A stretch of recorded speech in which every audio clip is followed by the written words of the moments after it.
बीच कुछ टिप्पणियां जरूर रही हैं।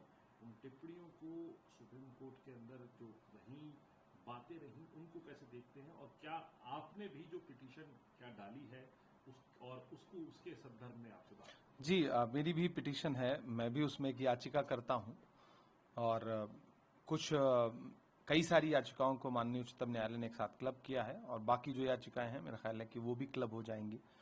तो सामूहिक रूप से ढेर सारी याचिकाएं हैं और आज माननीय उच्चतम न्यायालय की जो टिप्पणियां हैं, जो बहस के दौरान जो टिप्पणी हुई हैं, वो ये उम्मीद बंधाती हैं कि विपक्ष, देश का विपक्ष जो संसद के अंदर जो बात कह रहा था, जो सजेशंस दे रहा था, जेपीसी के अंदर जो वक्फ अमेंडमेंट को लेकर के जो सजेशंस दिए गए थे, जिसको सरकार ने ठुकरा दिया था, बिल्कुल संविधान के विरोध में जाकर के और गैर संवैधानिक तरीके से जिद में एक बिल लेकर के ये सरकार आई है, उस पर माननीय उच्चतम न्यायालय की आज की टिप्पणियां बहुत कुछ दर्शाती हैं।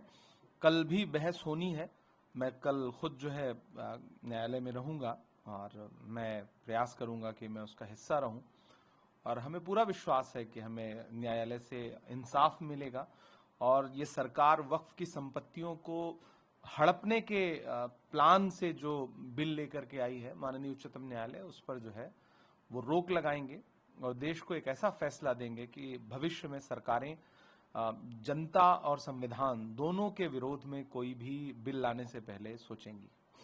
सर, क्या कुछ इस कानून में जो है वो बदलाव हो? हालांकि सुप्रीम कोर्ट में जो मुख्य न्यायाधीश साहब हैं, उन्होंने इस बात को साफ कहा कि कानून पे रोक लगाने की बात से हटिए और बातों के ऊपर बात करिए। बहुत कुछ और भी बातों, देखिए उसमें कई सारे अमेंडमेंट हैं सिद्धार्थ जी, जिसमें वक्फ बाय यूजर, उस पर बहुत स्ट्रांग पॉइंट है भाई। प्रैक्टिसिंग, ये जो पॉइंट है कि 5 साल का प्रैक्टिसिंग मुस्लिम होना चाहिए, कैसे कोई साबित करेगा? मतलब कितना अव्यवहारिक बात है ये। वक्फ बाय यूजर, आप 1400 शताब्दी में, 1500 शताब्दी में, 1600 शताब्दी में जो मस्जिदें बनी हैं या किसी भी धर्म का धर्मस्थल हो, कोई कैसे साबित कर सकता है? तब तो पत्थर के शिलालेख होते थे, उस पर लिख करके दान कर दिया जाता था, तो आप उसकी डीड कहां से लाएगा कोई? तो ऐसे में दरअसल सरकार की पूरी मंशा जो है ना, वो विवाद पैदा करने की थी। सरकारें अमेंडमेंट लाती हैं, संविधान में संशोधन होते हैं, लेकिन उनकी मंशा सुधार की होती है। यहां सुधार की नहीं है, यहां विवाद मंशा है, ताकि राजनीतिक रोटी सेंकी जा सके। वक्फ की विवादित संपत्तियां अगर कहीं हैं तो उन पर सरकार कैसे कब्जा कर सके, ताकि मैं सीधे सीधे कहता हूं कि धन्ना सेठों को फायदा पहुंचाया जा सके और बिल्कुल कलेक्टर राज स्थापित किया जा सके।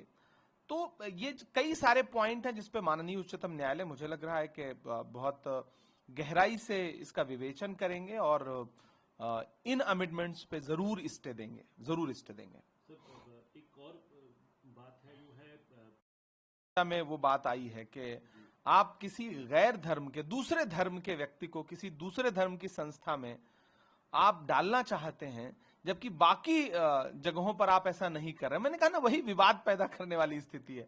आप किसी हिंदू धर्म के या सिख धर्म के किसी भी इस तरह के धार्मिक ट्रस्ट में या धार्मिक संस्थान में आप दूसरे धर्म के किसी व्यक्ति को नहीं डालते हैं, तो आप वक्फ में ही, यानी कि मुसलमानों से जुड़े हुए किसी संस्थान में आप जबरदस्ती क्यों डालना चाहते हैं? ये दर्शाता है कि आपकी मंशा जो है वो आर्टिकल 26, आर्टिकल 25, आर्टिकल 30 सबको रौंदने की है। दरअसल ये पूरी तरह से संविधान के विरोध का बिल है और ऐसे में मुझे पूरा विश्वास है कि माननीय उच्चतम न्यायालय कल कुछ न कुछ ऐतिहासिक देश के सामने फैसला देंगे।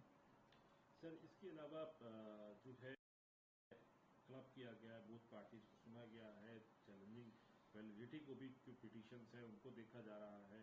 इसके अलावा वक्त को लेके जो है पूरा माहौल भी बन रहा है, कई राज्यों के अंदर तनाव की स्थिति है, चाहे जैसे बंगाल का मुर्शिदाबाद हो, वहाँ उसके वहाँ पे टीएमसी और जो बीजेपी है वो आमने सामने है। वहाँ पे किरण रिजिजू को जो है वहाँ पे वो भी बात कह रहे हैं, अपनी बात रख रहे हैं, बीजेपी के नेता बात रख रहे हैं, उत्तर प्रदेश के मुख्यमंत्री जो है वहाँ की मुर्शिदाबाद की बात कर रहे हैं और देश भर में वक्फ अमेंडमेंट एक्ट की बात हो रही है।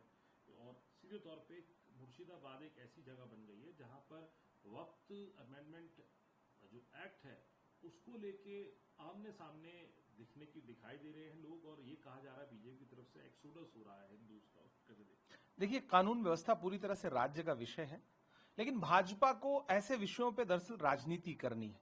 इसी देश में जब किसानों का कानून आया, फॉर्म्स लॉ आए, 700 किसान मतलब शहीद हो गए, उनकी जान चली गई, उसके बाद सरकार को फॉर्म्स लॉ वापस लेने पड़े। पहले बड़े फायदे गिनाए थे कृषि कानूनों के सरकार ने। मुर्शिदाबाद हो या कहीं भी जहां भी प्रोटेस्ट हो रहा है, अगर वहां कहीं कोई हिंसा होती है तो वो शुद्ध रूप से कानून व्यवस्था का मसला है। अगर सेंट्रल गवर्नमेंट ये कहती है कि इसमें किसी दूसरे देश के लोगों का हाथ है, तो फिर तो गृह मंत्रालय का इससे बड़ा फेल्योर क्या हो सकता है। आप सोशल मीडिया पे कहानियां देश को मत बताइए। कानून व्यवस्था देश में कहीं भी खराब ना हो, आप ऐसा कोई भी प्रयास मत करिए कि दो धर्मों के लोग, अलग अलग संप्रदायों के लोग, जातियों के लोग आपस में लड़ें। प्रधानमंत्री जी 14 अप्रैल को बाबा साहब अम्बेडकर के जयंती के मौके पर जो भाषण देते हैं, वो संविधान को ठेंगा दिखाने वाला। आप एक धर्म विशेष को टारगेट करते हैं, आप जाति को टारगेट करते हैं वहां पर खड़े होकर के हरियाणा में। तो दरअसल ये सारा कुछ जो घट रहा है, इसके केंद्र में भारतीय जनता पार्टी और उसकी सोच है, और वो सोच इस देश में कहीं ना कहीं लोगों को एक दूसरे से अलग करना चाहती है, विवादित करना चाहती है। तो जेपीसी के चेयरमैन जो है जगदम्बिका पाल साहब, वो भड़का रहे हैं। एक कानून बना है, लॉ पास किया गया है, कई जो है एप्लीकेशन सबमिट करी गई सुप्रीम कोर्ट में, और कई जगह प्रोटेस्ट देखे जा रहे हैं। वो कह रहे हैं बेनिफिट कहाँ हुआ अब तक, वक्त की आमदनी से कहाँ बेनिफिट हुआ गरीबों का, गरीब मुसलमानों का? क्या कोई कॉलेजेस बनाए गए, क्या कोई स्कूल बनाए गए, क्या किसी एम्प्लॉय को सैलरी दी गई? 11 साल से भारतीय जनता पार्टी की सरकार है। अगर आपको यह लगता है कि जो वक्फ बोर्ड था, वक्फ काउंसिल था, वो प्रॉपर कोई काम नहीं कर रहा था, तो 11 साल में आपने ऐसा क्या कर दिया कि एक भी कॉलेज आपने बना दिया? सक्चर कमेटी की रिपोर्ट के हिसाब से मुस्लिम इलाकों में शिक्षा के लिए आपने वक्फ बोर्ड के थ्रू 11 साल थोड़े होते, जरा सा होता है 11 साल। आपने क्या कुछ कर दिया? कुछ नहीं किया, सिवाय वक्फ के खिलाफ झूठी अफवाहें फैलाने के।